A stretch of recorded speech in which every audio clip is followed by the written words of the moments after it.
একজন অত্যন্ত ধুরন্ধর, একজন অত্যন্ত বুদ্ধিমতী, মানে কি বলবো, একজন মানে বলে না কূটনীতিবিদ, সেটা হচ্ছে আমাদের রাজ্যের সিএম।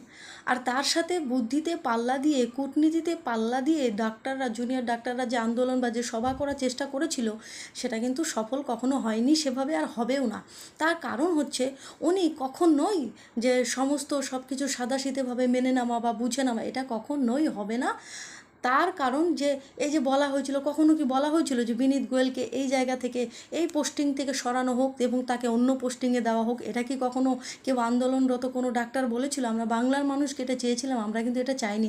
আমরা তার পদত্যাগ চেয়েছি, তার শাস্তি চেয়েছি।